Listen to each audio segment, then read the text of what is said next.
Hi friends, আমি চলে এসেছি আমার কাছে। তো দেখো, এটা কিন্তু ভয় পেও না, এটা আমার বাড়ি নয়। তো ভয় পেও না, এটা আমার কাছের বাড়ি। দেখো, এই যে ডালিয়া বানাচ্ছি।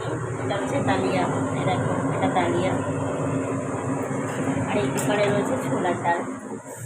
তো জানি না কার কী বক্তব্য। আমি লোকের বাড়ি কাজ করে আমি আমি স্যাটিসফাইড। আমার অনেকেই ভাবো লোকের বাড়ি কাজ করলে যদি ছোটো হয়ে যায়। কোনো কাজই ছোটো নয়। অনেক দিন পরে আমি আমার কাজের ভিডিও তোমাদের সাথে শেয়ার করছি। এমনি কাজের ভিডিও বলতে বেসিক সেরকমভাবে কিছু নেই, শুধু রুটি বানানোটা আমি এটাই তোমাদের দেখাচ্ছি। যে আমি এখানে 8টা রুটি করেছি, 8টা কি 9টা রুটি করেছি, আমার হিসাব নেই। তো তোমরা ভিডিও দেখলে বুঝতে পারবে যে কত বছরের অভিজ্ঞতা থাকলে এরকম হয় যে প্রত্যেকটা রুটি কিন্তু ফুলেছে। এটা আমি জানি না, আমি রুটি বানাতে খুব ভালো পারি। আমার রুটি বানানো একবার যে দেখবে না, সেই মানে রান্নার কাজের জন্য আমাকে বলে। যাই হোক, সেটা বড় কথা নয়। বড় কথাটা হচ্ছে আজকে কি বলবো তোমাদের কাছে। অনেক কথা শেয়ার করতে চাই, কিন্তু অনেক সময় হয়ে ওঠে না। আবার অনেক কিছুর বাধা বিপত্তি বা অনেক কিছু মনে করে হয়তো শেয়ার করতে পারি না। অনেক কিছু বলার আছে আমার পুরনো মানে আগের সম্পর্কটা নিয়ে, অনেক কিছুই। কিন্তু অনেক সময় আবার ভাবি যে ঠিক বলবো কি ভুল বলবো। তো যাই হোক, আজকে রান্নার ভিডিওটা একটু সময় পেয়েছিলাম, তাই তোমাদের সাথে শেয়ার করলাম। দেখো, প্রত্যেকটা রুটি কিন্তু এইভাবে ফোলে। তোমরা ভিডিওটা একটু লক্ষ্য করবে ভালো করে, তাহলে বুঝতে পারবে। তো যাই হোক, আজকে পুরোনো কিছু নিয়ে বলবো না, আজকে তোমাদের দাদাভাইকে নিয়েই বলি। দাদাভাইয়ের পুরনো মানে অতীত নিয়ে। তো যাই হোক, তোমাদের দাদাভাইয়ের বয়স আমি আগের দিন বলেছি, আবারও বলছি, তোমার দাদাভাইয়ের বয়স বর্তমান 37 বছর চলছে। তো এরা কিন্তু 2 ভাই, কোনো বোন নেই। হ্যাঁ, বোন একটা সম্পর্কে বোন আছে, একটা না অনেকেই আছে। মাসি হয় না, মৌসাতো বোন, পিসাতো বোন এরকম আছে। একটা মাসির মেয়ে আছে, যে আমার শ্বশুরবাড়ির পাশের ঘরেই থাকে। তো যাই হোক, সেই বোনের সাথে আমার কথা হয় কম বেশি।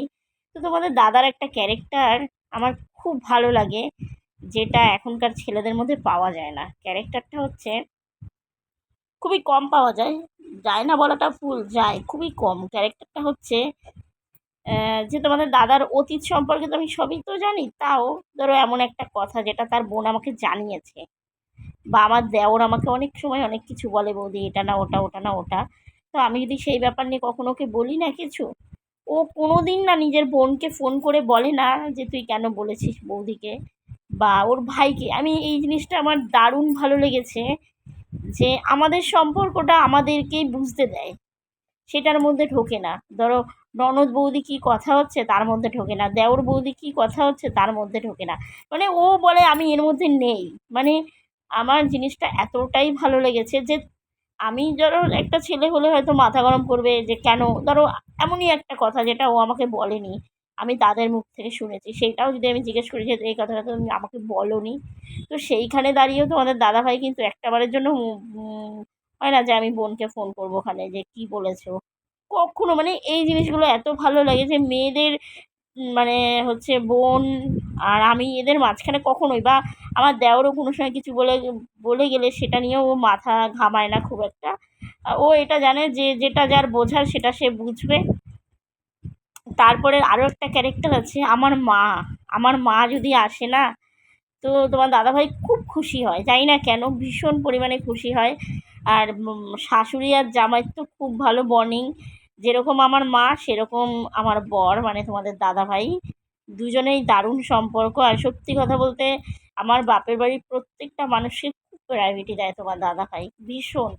মানে আমার মেজো বৌদি বলো, আমার ভাইয়ের বউ বলো, তো এই জিনিসগুলো একটা ছেলের মধ্যে কিন্তু খুব দরকার। হ্যাঁ, অবশ্যই আমিও আমার দেওর আসলে আমার সামর্থ্য অনুযায়ী সব, এরকম না যে আমি যদি তোমাদের দাদাভাইয়ের জন্য যদি কোনো সময় রান্না করতে না পারি না, আমার দেওর আসলে আমি কক্ষনো না, আমার শরীর খারাপ থাকলেও আমি করে দিই। এই জিনিসগুলো আমিও মানে মেনটেন করার চেষ্টা করি, বা দেওর আসলে ভালো কী আছে সেটা দেওয়ার চেষ্টা করি। কারণ সবাই জানো আমার শাশুড়ি নেই, দেওর সে তো একাই। তাও আমাকে পেয়েছে, কিন্তু আমার দেওরের এখনও বিয়ে হয়নি। তো সেইখানে দাঁড়িয়ে আমি কিন্তু আমার ত্রুটি রাখি না। তো তোমাদের দাদাভাই কিন্তু কোনো দিক থেকে আমার বাপের বাড়ির ত্রুটি রাখে না, সেটা যে কোনো ব্যাপারেই হোক। তো সত্যি ভাগ্য করেই পেয়েছি তোমাদের দাদাভাইকে আমি, এটা আমি বলবো। আর একটা হয় না, প্রথম প্রথম মানুষের মধ্যে একটা মানুষের সাথে দূরে কথা বলা, আর সেই মানুষের সাথে যখন একসাথে থাকা, দুটো জিনিস কিন্তু অনেক অনেক অনেক ডিফারেন্ট। তো সেখান থেকে প্রথম একটু ভুল বোঝাবুঝি হতো, একটু আমার কষ্ট হতো, আমারও খারাপ লাগতো। কিন্তু এখন না আর সেই ব্যাপারটা আমি অনেকটা বুঝতে শিখেছি। তো অনেকটা এখন আমি এটা এখন মানে কি হয় না, সময়ের সাথে সাথে দুটো মানুষ একসাথে আছি, তো এখন অনেকটা ব্যালেন্স হয়ে গেছে, অসুবিধা হয় না। সত্যি কথা বলতে তোমাদের দাদাভাই বয়সটা 37 বছর হলেও ভার বুদ্ধি জ্ঞানে কিন্তু অনেকটা পরিমাণে। তো যাই হোক, ভিডিওটা তোমাদের সাথে আজকে অনেকদিন পর একটা কাজের ভিডিও শেয়ার করলাম। আমার কথার সাথে সাথে কাজটাও একটু দেখো, রুটিগুলো কীরকম একদম মানে তালের মতো ফুলে উঠছে, ফুটবল বলতে পারো। তো যাই হোক, আজকে শুধু রুটি করাও দেখাবো না, একটু বাসন মাজারও ভিডিও আছে, তোমরা স্কিপ করো না, ভিডিওটা পুরোটা দেখো। তারপরে তোমাদের দাদাভাই আমার প্রতি কিন্তু খুব কেয়ার, হ্যাঁ, খুব পাগলামি করে না যে কোনো ব্যাপার নিয়ে। আমার শরীর খারাপ ছিল যখন, তোমাদের আমি শেয়ার করেছি, দেখেছো কীভাবে কী করেছে। হ্যাঁ, আরও অতীতের কথা আসি। তোমার দাদার আমি বলছি কত সালে বিয়ে হয়েছিল, বিয়ের সালটা ঠিক আমার মনে নেই। তোমার দাদাভাই না হলেও ক বছর সংসার করেছে, 7-8 বছর সংসার করেছে। করার পরে তাদের মধ্যে পুরো ডিভোর্স মানে হয়ে গেছে 4 বছর আগে। 4 বছর আগে পুরো ডিভোর্স হয়ে গেছে। তো এখন তার সাথে কোনো সম্পর্ক নেই, কিচ্ছু নেই।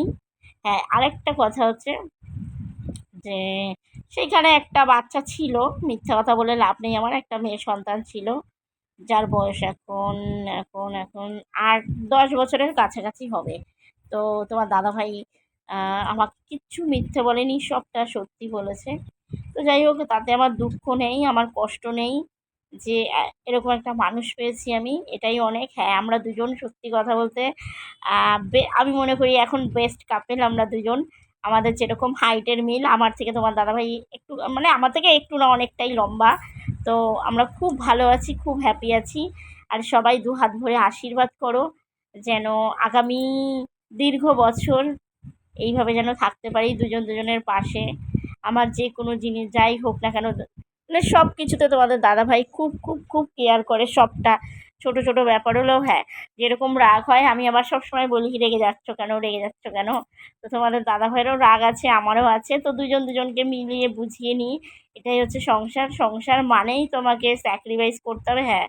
আজ আগের সংসার পুরনো যেটা আমি ফেলে রেখে এসেছি, অতীত, জাস্ট নিজের জীবন দিয়েও আমি সেটাকে রক্ষা করতে পারিনি, মানে নিজের জীবন দিয়ে এসেছি সেখানে। যাই হোক, সেটা নিয়েও আমি পরে ডিসকাস করব, সময় আছে এখনও, অনেক কথা বলার আছে আমার পুরনো ফ্যামিলি নিয়ে।